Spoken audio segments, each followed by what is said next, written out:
As kids, Disney princesses are pleasing to watch because they are pretty and talented. They wear colorful and nice dresses. Some of them have tiaras on their heads. They live in castles. And let's face it, who doesn't want to be a princess, right?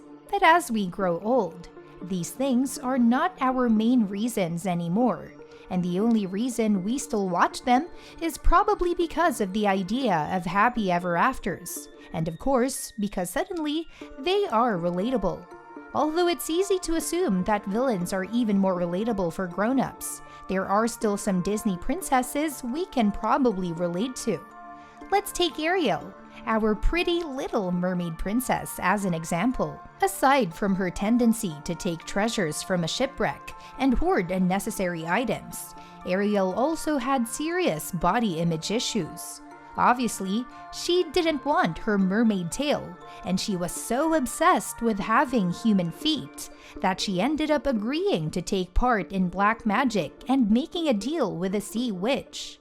Can you imagine how serious her problem was with her body? Real people often have this kind of issue with themselves, but not too extreme to the point where there is a need to change their appearances. However, there are some people who have extreme and irrational body image issues who would do the same as Ariel, who did everything she could to get rid of her assumed flaw.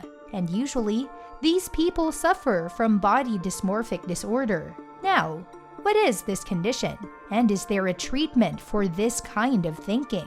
Body dysmorphic disorder belongs to the obsessive-compulsive and related disorders category in the Diagnostic and Statistical Manual of Mental Disorders 5th edition, or DSM-5. A person with BDD is preoccupied with a flaw or a defect in their body, which is only either imagined or exaggerated. To put it simply, these flaws or defects are not even visible to other people, and even if it does, these flaws are not enough for other people to pay them much attention. It could be a flaw in the facial feature, body weight, hair, or skin. Because of their body image issues, they tend to see themselves as ugly, and they have low self-esteem. They are too obsessed with their imagined or minor flaws that they end up having a compulsion to do something to change or hide it. This explains why there are people who develop rituals such as looking and checking their image in the mirror, and constantly using certain beauty products that they think could help get rid of or hide their flaws.